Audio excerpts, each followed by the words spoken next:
Shalom pemirsa yang berbahagia, salam jumpa kembali bersama kami Love Channel Medan.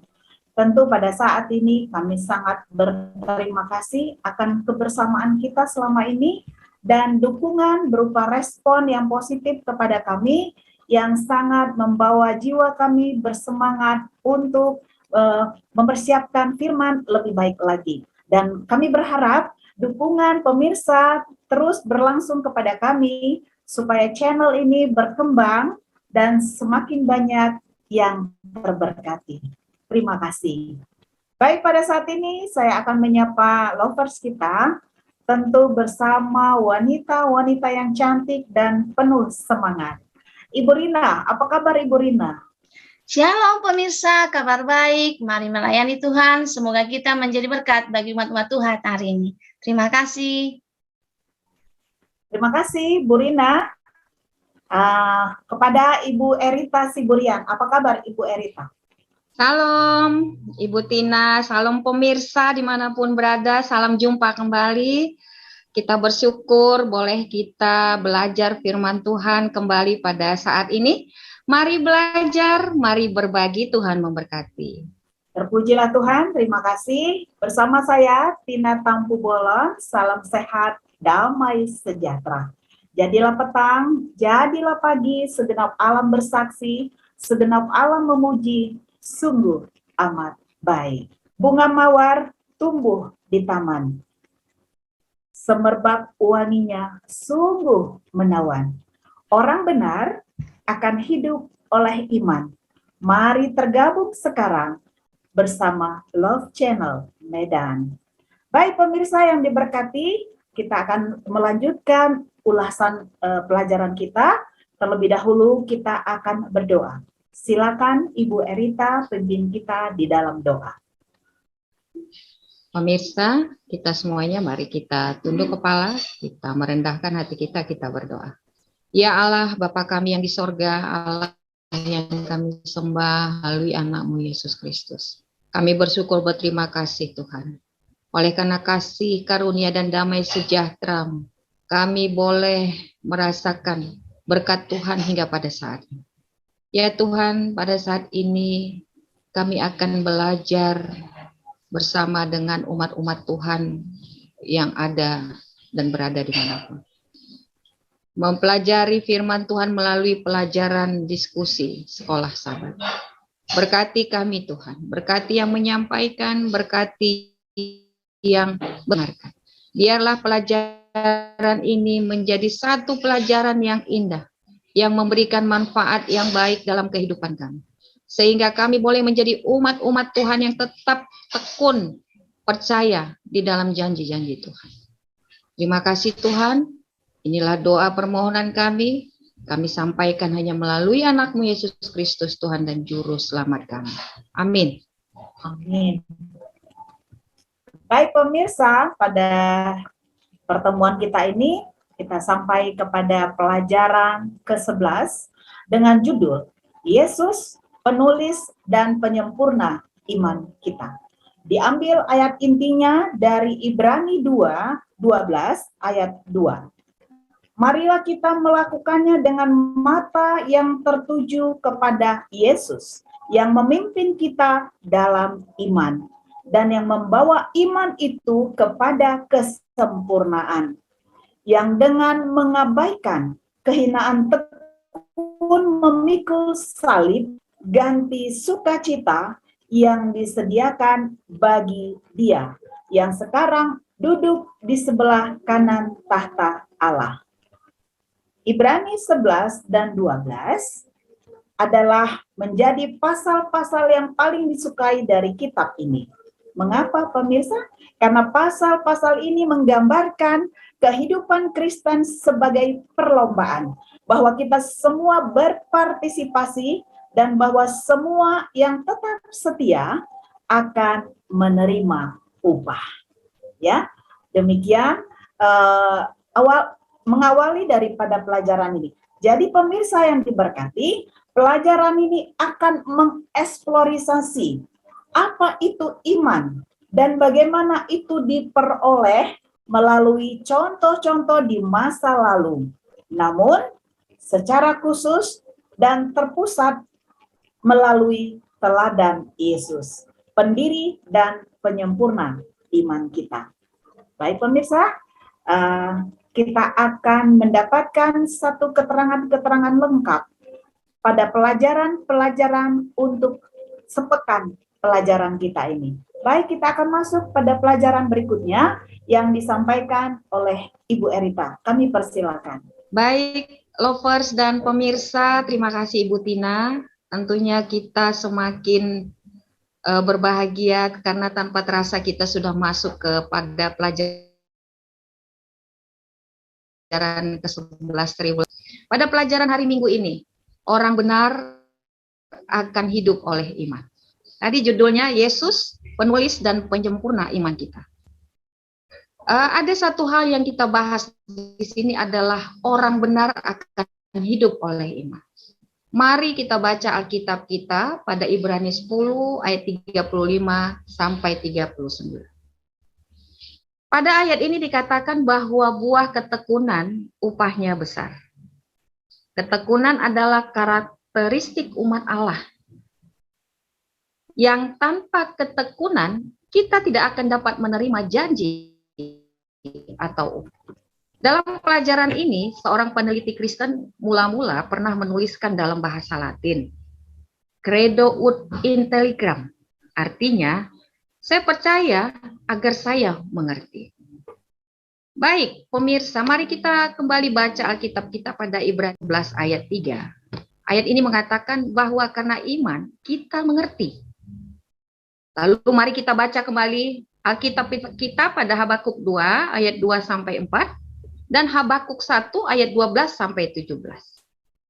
Paulus menjelaskan tentang iman ketika Habakuk bertanya kepada Tuhan, mengapa dia di sini adalah Tuhan, mentolerir orang-orang yang menindas orang benar, karena mereka ingin Tuhan bertindak.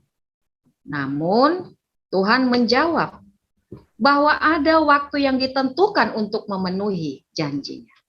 Jadi apa hubungan iman dan pemahaman? Mengapa iman seringkali datang sebelum pengertian? Artinya, mengapa kadang-kadang kita harus menjangkau dengan iman kita?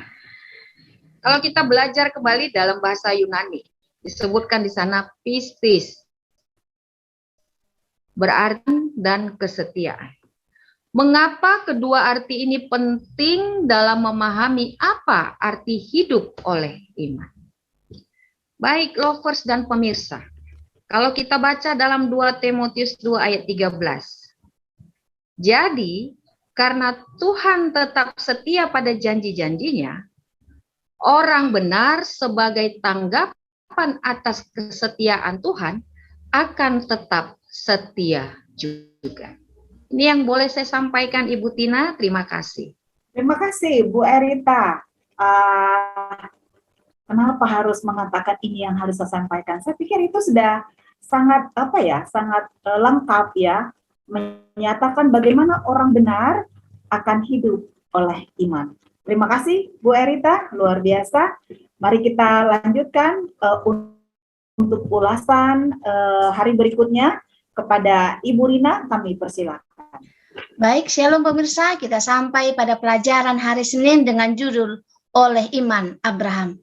Ibrani 11 ayat 1 sampai 3, iman adalah dasar dari segala sesuatu yang kita harapkan dan bukti dari segala sesuatu yang tidak kita lihat. Oleh imanlah telah diberikan kesaksian kepada nenek moyang kita, karena iman kita mengerti bahwa alam semesta telah dijadikan oleh firman Allah, sehingga apa yang kita lihat telah terjadi dari apa yang tidak dapat kita lihat.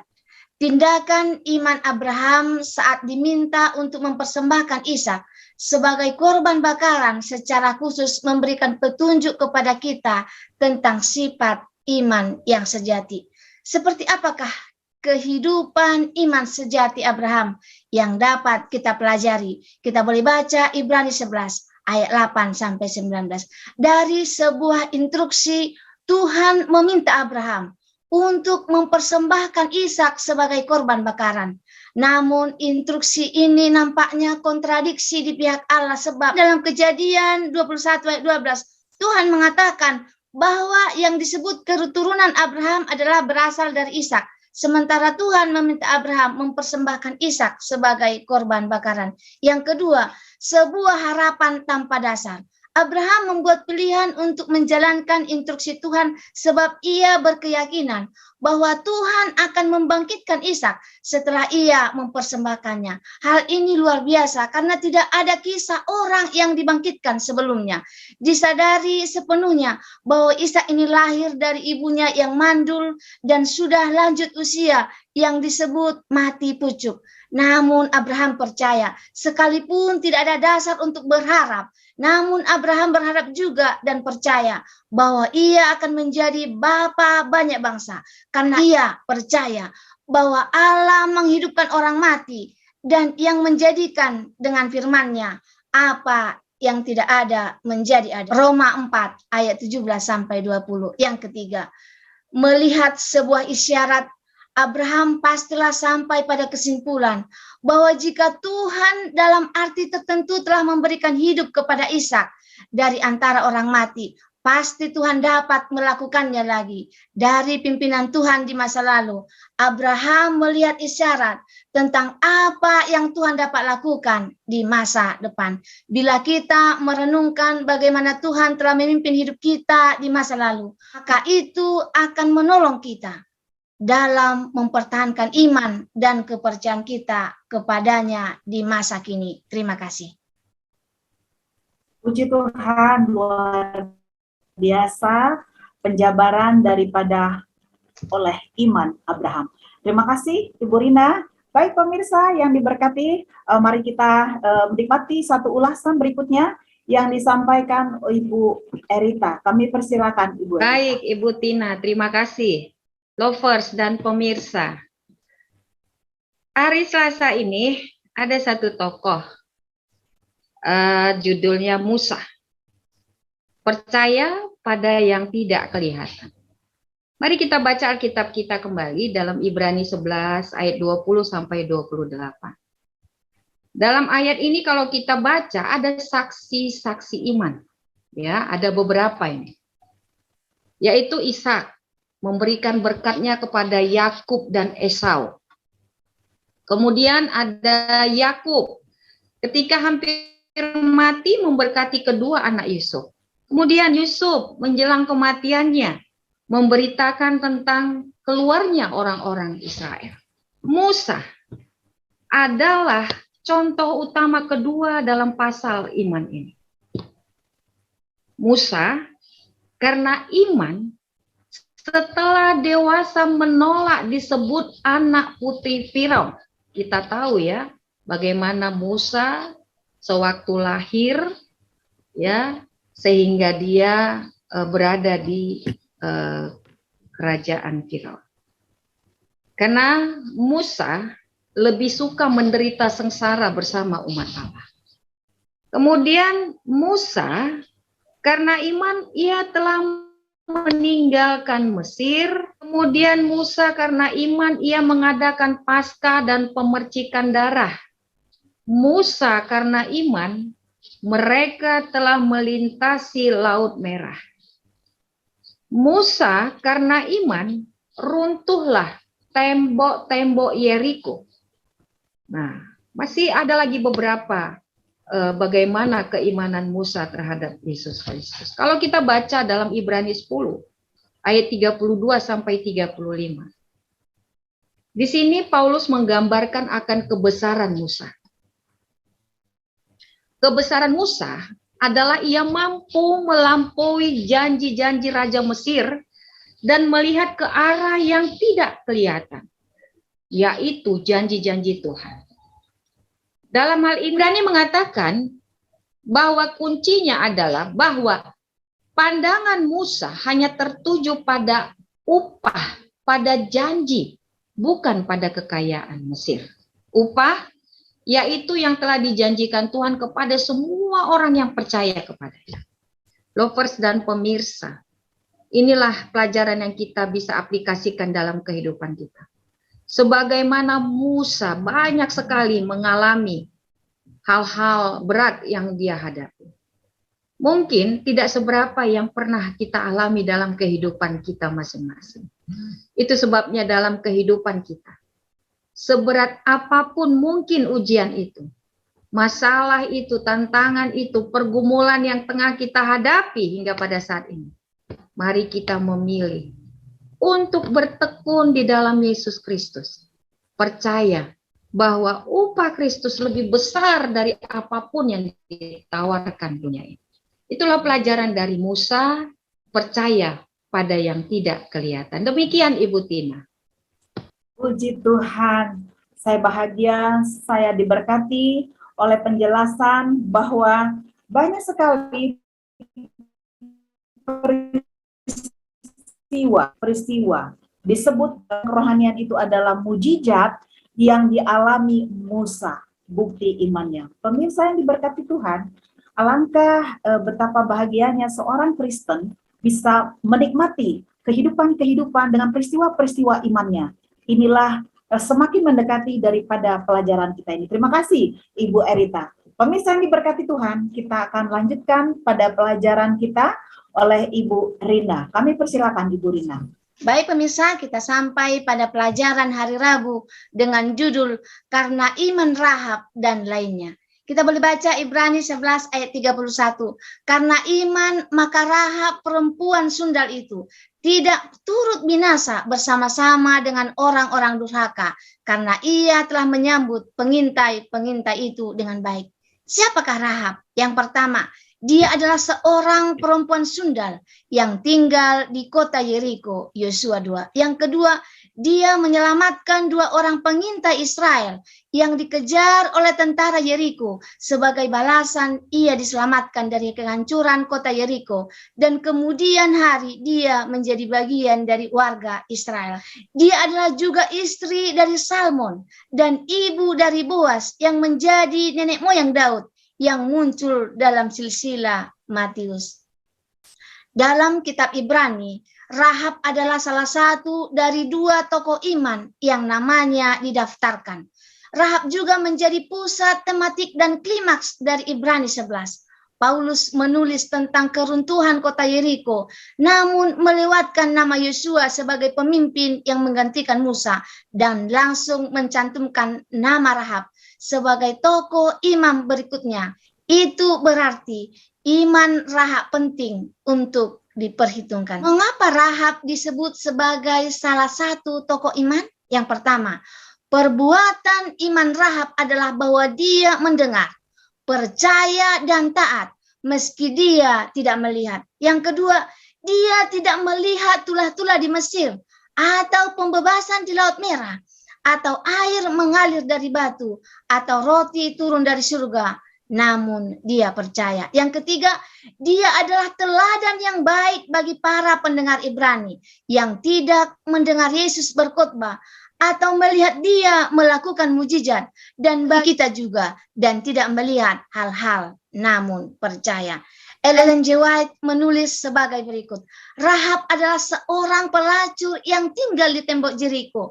Dia menyembunyikan 2 mata-mata Israel yang dikirim untuk memeriksa pertahanan kota itu karena kebaikannya kepada mereka dan pernyataan keyakinannya kepada Tuhan. Mata-mata itu berjanji bahwa nyawa Rahab dan keluarganya akan selamat ketika serangan itu datang ke Yeriko. Di samping Rahab, Paulus juga mendaftarkan sejumlah peristiwa dan tokoh-tokoh iman lainnya, namun tidak membuat rinciannya. Ibrani 11 ayat 35 sampai 40. Namun semua mengajarkan untuk tetap percaya sekalipun belum melihat upah dan tidak ada alasan untuk tidak percaya. Terima kasih. Puji Tuhan, terima kasih Ibu Rina. Pemirsa yang diberkati Tuhan, coba kita ingat pelajaran kita masa lalu, bagaimana yang disampaikan Ibu Rina tadi. Rahab ya tidak mendengar, tidak melihat peristiwa-peristiwa bangsa Israel keluar dari Mesir. tetapi dia percaya. Pemirsa yang diberkati Tuhan, kita sudah lebih daripada Rahab untuk melihat mujizat yang Tuhan berikan kepada bangsa Israel, kepada umat-umatnya. Mari pemirsa yang diberkati Tuhan, semakin kita terberkati atas iman kita, karena kita pada saat ini sama dengan mereka menantikan upah yang diberikan kepada kita. Terima kasih Ibu Rina atas penjelasannya. Baik pemirsa yang diberkati Tuhan, kita akan masih melanjutkan ulasan kita yang akan disampaikan oleh Ibu Erita. Silakan Ibu Erita. Terima kasih Ibu Tina. Pemirsa Love Channel dimanapun berada, menarik sekali memang pelajaran kita tentang iman.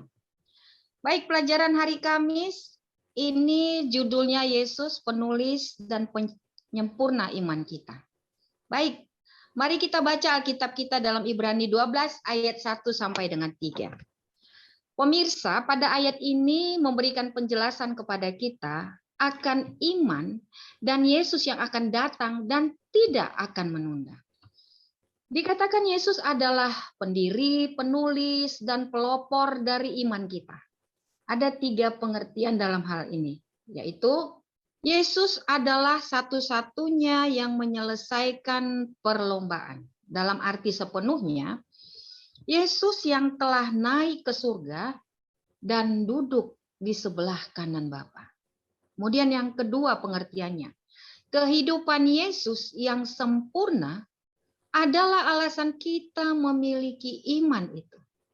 Dan bila mana iman kita berlari dengan kesabaran dan setia, kita akan mencapai upah. Kemudian yang ketiga, pemirsa, Yesus adalah penyempurna iman kita itu. Yesus memberikan contoh bagaimana perlombaan iman dijalankan. Saya ajak kita membaca Alkitab dalam Filipi 2 ayat 5 sampai dengan 8. Bagaimana Yesus berlari mengenyampingkan setiap beban dengan menyerahkan segalanya untuk kita. Bagaimana ia tidak pernah menyerah dalam upayanya untuk menyelamatkan kita. Ia tidak pernah berdosa selamanya. Yesus memegang teguh pandangannya pada upah. Melihat umat manusia ditebus oleh kasih karunia-Nya. Dia memikul kesalahpahaman dan makian. Dia mengalahkan kehinaan salib. Pemirsa dimanapun berada, Allah tidak pernah meminta kita mempercayai tanpa memberikan bukti yang cukup atas mana iman kita didasarkan. Sekarang giliran kita nih untuk berlari. Yesus penulis dan penyempurna iman kita. Yesus hanya ingin kita percaya kepadanya. Meskipun keduniawian kita tidak pernah dapat mencapai apa yang Yesus lakukan dengan kekuatan kita sendiri, namun kita memiliki teladan sempurnanya di hadapan kita. Dan dengan iman kepadanya, dan dengan tetap memandang kepadanya, kita terus maju dalam iman. Percaya pada janji-janjinya akan upah yang besar. Demikian Ibu Tina yang boleh saya sampaikan pada pelajaran hari Kamis ini. Terima kasih. Luar biasa Ibu Erita. Saya yakin kita semua terberkati akan ulasan, akan firman yang disampaikan para lovers, terutama Ibu Erita baru menyampaikan. Pemirsa yang diberkati Tuhan, kiranya dengan ulasan-ulasan yang disampaikan ini menambah bagaimana pergerakan iman kita tetap menyala, tetap bercahaya, tetap konstan seperti Yesus adalah konstan. Baik pemirsa yang diberkati Tuhan, saat ini kita akan masuk di dalam pendalaman. Pemirsa, melalui iman, ya hanya melalui iman, saudara dan saya dan kita semua dapat menjadi milik Kristus. Sekali lagi saya sampaikan, hanya melalui iman saja kita dapat menyatakan milik Kristus. Dan melalui iman saudara, saya, kita semua dapat bertumbuh. Dan itu bertumbuh tetap di dalam Dia. Dengan memberi dan menerima. Anda harus memberikan semuanya. Semuanya, pemirsa. Hatimu, kemauanmu, baktimu, serahkan dirimu kepadanya untuk menurut semua peraturan-peraturannya. Lalu, saya, Lopez, pemirsa, mengambil semuanya. Apakah itu, pemirsa? Kristus. Berkat-berkat yang penuh, supaya tinggal di dalam diri saya, di dalam diri Lopers, dan di dalam diri pemirsa. Untuk apa? Menjadi kekuatan. Kebenaran, ya, kebenaran yang abadi sampai kita menerima upah. Allah tidak pernah meminta kita mempercayai tanpa memberikan bukti yang cukup. Ibu Erita, Ibu Rina sudah menyampaikan hamba-hamba Tuhan yang kokoh dalam mengikut Tuhan sesuai dengan imannya, yaitu Yesus yang menjadi teladan bagi mereka.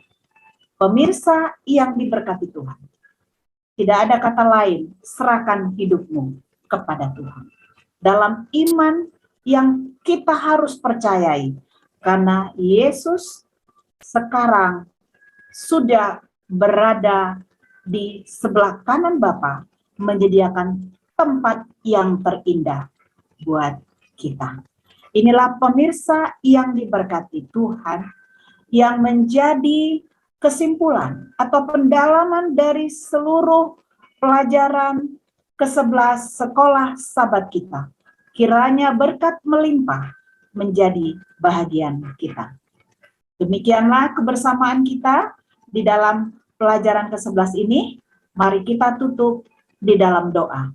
Kami persilakan kepada Ibu Rina menutup di dalam doa. Baik pemirsa, kita sama-sama berdoa. Bapa yang baik yang bertahta dalam kerajaan surga, kami mengucap syukur Tuhan pada kesempatan yang baik ini. Kami telah mendengarkan firman-Mu yang begitu indah melalui sekolah Sabat. Iman Abraham, iman Rahab, iman Musa yang mengajarkan kami untuk selalu percaya kepada Tuhan. Biarlah kami Tuhan mampu memiliki iman seperti hamba-hamba Tuhan ini, sehingga kami boleh menjadi berkat dimanapun kami berada. Berkati kami Tuhan, berkati umat-umat Tuhan yang telah mendengarkan, yang telah memberikan dukungan kepada channel kami. Mohon ampun Tuhan dosa pelanggan kami, karena kami berdoa dalam nama Yesus yang menebus kami dalam dosa. Amin. Amin. Pemirsa yang diberkati, sampai di sini pertemuan kita dalam pelajaran ke-11. Kita akan berjumpa kembali dalam pelajaran berikutnya. Bila mana ada kesilapan atau kekurangan kami di dalam menyampaikan firman, kami mohon untuk dimaafkan. Terima kasih kepada Ibu Rina dan kepada Ibu Erita untuk kebahagiaan yang kita rasakan di dalam diskusi ini. Terpujilah Tuhan yang telah menyatukan hati kita di dalam Roh-Nya yang kudus. Salam sehat, sampai jumpa kembali. Shalom. Shalom. Oke.